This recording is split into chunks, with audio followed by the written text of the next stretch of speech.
I guess I'm going to talk about one of my very favorite guitar players, and that is the man who this guitar belongs to, the man who is in this poster right here, and that is Mr. Paul Gilbert. My journey to finding him is a bit of a windy road. I was first introduced to him by my cousin, Jim, who also happens to be a graduate of the guitar program at Musicians Institute, where I went to college. And he had known Paul when Paul was a teenager. They were classmates, and he always told me that Paul was always the guy who everybody knew something great was going to happen to him because he was just so good. I didn't really listen to much of his music. I didn't come to that as quickly as one might, knowing that somebody who you trust and think is a good guitar player within your family recommends you something, you would think like, oh, I should probably listen to that. But I didn't, because at the time when I was getting into the virtuoso type players, you're into all the guys who they do all the flashy stuff. They were all doing instrumental music.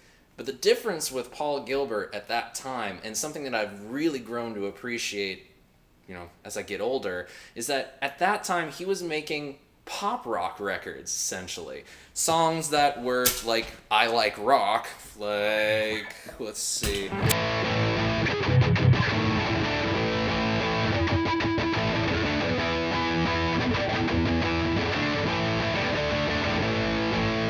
And at the same time as he is making these pop rock songs, he's also inserting these crazy shreddy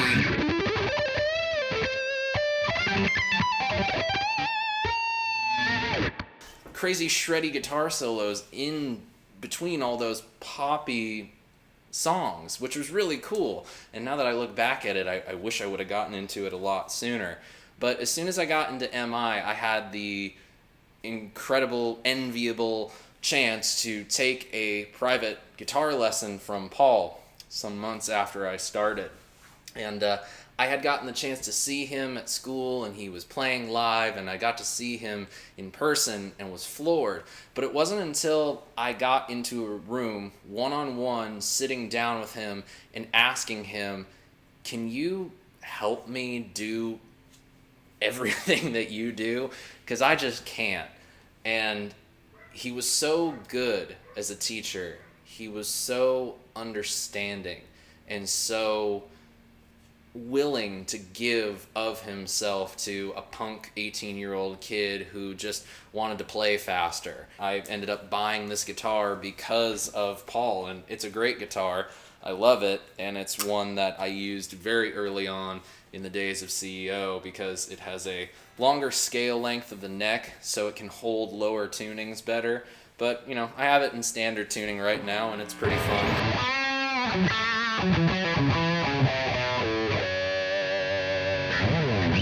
And of course, I've got all the stuff that he uses over the years. He uses coily cables. I had coily cables. He had a signature flanger, and I still have that. And I dove down further, and I got as many CDs of his as I could find from his, solo instrumental album. Yes, he signed that one to me. And then going back into the 80s with Racer X, the modern Racer X, and this one, which I really, really like, a collaboration album he did with an old acquaintance of his from his youth, Freddie Nelson, called United States. Just a really great, heavy pop rock album. And of course, I have several of these Paul Gilbert signature Dunlop Tortex picks. Don't ask me how I came into them.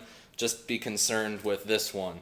It was 2007. I was at the G3 show in LA, and this little guy flew into the crowd. And this was the pick that Paul was using during the encore jam that night. And I got to come home with it. So this one is a pretty special piece. But what's really special is the poster behind me. Cinda gave this to me. I can't remember exactly what it was for. She found it at the MI library while she was working there and decided, well, it's just kind of sitting here in a corner. Somebody here that I know appreciates it, so she gave it to me.